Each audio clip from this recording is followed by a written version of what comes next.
I'm going to say this. Is she not the best? I'm going to say this.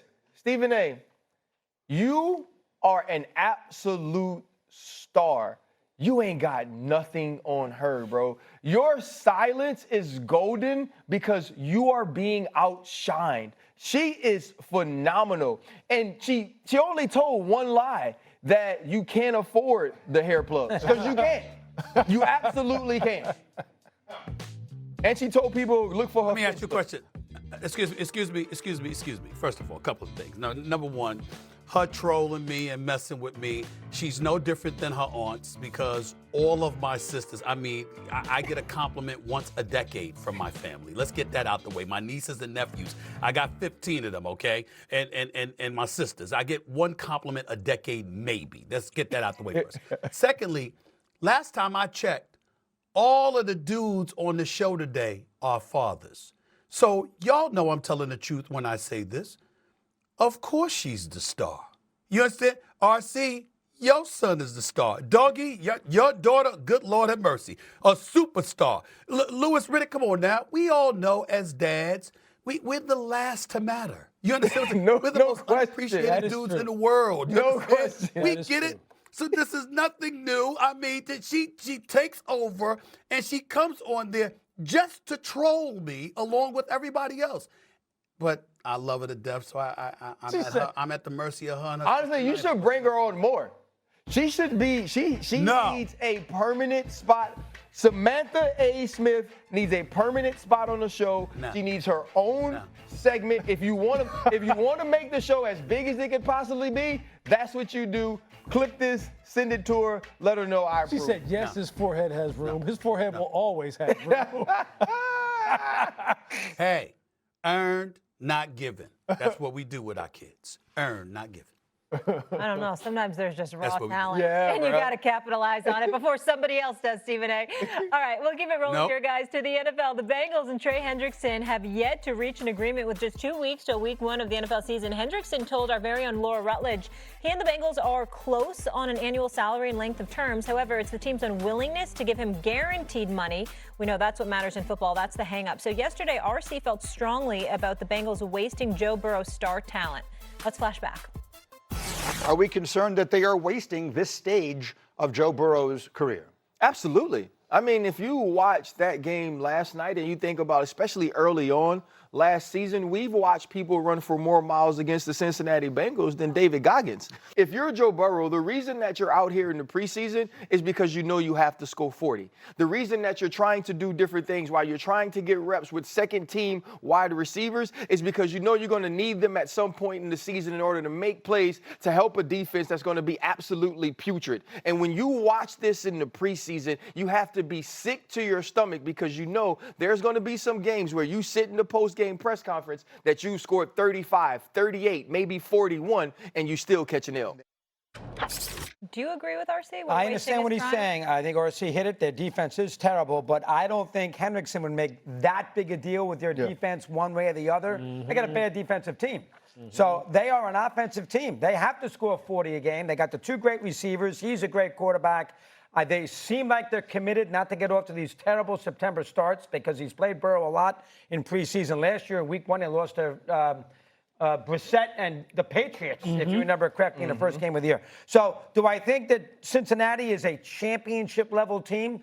No, I don't, because of what RC says with their defense. But I do think they have a good chance to make the playoffs. They were 9-8 last year, and they had a chance in week 18. They beat Pittsburgh, and everybody else won the next day. They got knocked out. They should be able to figure out a way to win 10 games, and 10 games will get them into the postseason. And then Burrow and Chase and, of course, Higgins would have a chance against anybody in a shootout type of game in a postseason spot. Louis, why are you shaking your head? They're not figuring out a way to win 10 games, no. You know, because this ain't 2024. Think about the teams that have made some significant strides and improvements for 2025, okay? Think about that. The Raiders have made significant improvements. I trust the Raiders right now to find a way to sneak into the playoffs before I would trust the Bengals. Think about the Patriots. Think about the Patriots and what they have done, and not just the people that they brought into the organization in the locker room, the people on the coaching staff. They have an all-star coaching staff that will get that team to play far above and beyond what our expectations are right now. Look, Cincy, it isn't just a defensive issue with Cincy. You know this, too, since Joe's been there, right? Since Joe's been there, they've been in the bottom quarter in the league in pass block win rate every single year. And people go, well, he's been able to manage it. Look at the season he had last year. You're playing with fire with the way in which this guy has to be perfect every single week when he has turnstiles for an offensive line. And while everyone else in the AFC is gaining ground, his team is losing ground.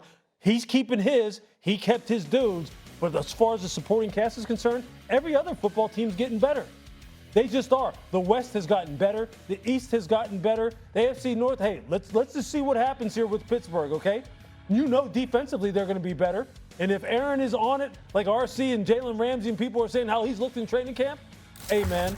And we know Baltimore. We know what Baltimore brings. I think this football team, I really think this football team could be in trouble again. And you're right.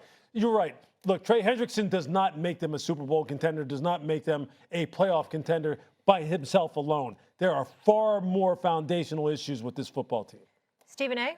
Well, let's directly answer the question here. Are they wasting Joe Burrow's prime? You're damn right they are. In 2021, when they went to the Super Bowl, they were a middle-of-the-road defense. They were like 17th in scoring, 18th in yards allowed. Let's look at them now. I mean, when you look at them now, they're putrid, to say the least. They're like the 26th ranked scoring defense, 31st in total defense since 20. I mean, when you just look at them right now over the last 2 seasons, it's abysmal. And in the meantime, since 2021, these are the numbers on Joe Burrow. Completion percentage, number 1 in the league. Pass yards per game, number 1 in the league. Touchdown passes, 3rd behind Patrick Mahomes and Josh Allen. Passer rating, 2nd only to Brock Purdy. And postseason wins with 5, tied for 3rd behind Mahomes and Jalen Hurts. That's it. This is what Joe Burrow has done. Yet they've missed the playoffs 2 of the last 2 years. Why? Because both were 9-8 records. Their defense ranked 26th in the league in scoring, 31st in total defense. Clearly, that is the issue with them. And when you know this, and still you've done close to nothing to improve the defense, to improve giving him just a chance to get this team over the hump, I think that's what's egregious. At the very least, think about what we're asking. He took you to a Super Bowl with a middle-of-the-road defense. Nobody's even asking you to be elite. Could you just be average? Could you be a little bit below average, like a 16th or a 17th or an 18th in the league, as opposed to 31st? They can't even do that. That's how bad it is. That's why you know the answer to this question is they are wasting away Joe Burrow's prime. RC? They're absolutely wasting him, but it's partly Joe Burrow's fault as well. Joe Burrow earned the right to say what he wants to have on this team. And he wanted both Jamar Chase and T. Higgins. Well, when you pay T. Higgins like a 1B, it's going to be difficult to go get players that can right now affect the way you play on defense. So what do they have to do? They have to go draft young players, which they did in this draft, that have to hit early. The reason the Philadelphia Eagles are a playoff team, are a Super Bowl champion now, is because the young players hit. Jalen Carter hit, right? We start Cooper DeJean hit, Quinyon Mitchell hit. And so now a team that does have a 1A and a 1B receiver, that has a quarterback that they've paid, that can go out and get Saquon Barkley and score points, can also get stops. Look at the top tier quarterbacks in the AFC, which we believe they have the top 4 in all of football. Patrick Mahomes is in a tier by himself. Don't put him on a tier with anybody else. Josh Allen, Lamar Jackson. We're talking about all of those teams as championship contenders because of what the complete roster looks like. We're not talking about Joe Burrow and the Cincinnati Bengals like that. And you can make the argument that after Patrick Mahomes, he's actually the best one because he's the only one that's been the quarterback of a team that's beat him in the most important moment. SA? Right, but what we also have to be careful of is the fact that we can't just talk about Joe Burrow when we're talking about the Cincinnati Bengals. Let's talk about Zach Taylor and his coaching staff. Over, the first 2 games of each season in his 6 years there, they're 1-11. They don't show up to play until mid-September and beyond. That's egregious. What the hell are you doing? That's why I call for an investigation into what the hell they're doing in the offseason, because clearly it ain't their job. They're never ready to play at the start of an NFL season. That might have something to do with their absence of success. We can't ignore that. And so when I'm looking at Joe Burrow making sure that you get your 2 receivers paid, and I get that part, RC, my whole point is this. These are the Bengals. And look at the bevy of errors that they've made over the years. There's no telling if they didn't pay T. Higgins what they were going to do with that money. They still might be having a problem with Hendrickson, along with anybody else. And we don't know what the hell they're doing, and that's the problem. Finish the season with Arizona and Pittsburgh at home. Play at Miami. Open with the Browns. They remember they didn't make the playoffs last year, so they got a little easier schedule. He's played people. Those receivers are wonderful. I think they can win 10 games. Right. If it were November and they had Miami and Cincinnati, that would be an automatic win because we know that Miami doesn't show up with 50 degrees or That's below true, weather. too. I think the game is in Miami, but I think you're right. You may continue. Coming up here on First Take, clearly we're having a good time with this crew. The Colts made their decision behind center. Going with Daniel Jones over Anthony Richardson. Is Indy failing their young quarterback? Must-see TV on the way. Plus, it's Wednesday, and our favorite segment of the week, Mad Dog, will tell us why he's mad. Be right back. Making crust count with Papa John's new garlic 5-cheese crust. Topped with garlic sauce and 5 cheeses. Garlic bread walks so our crust could run. New garlic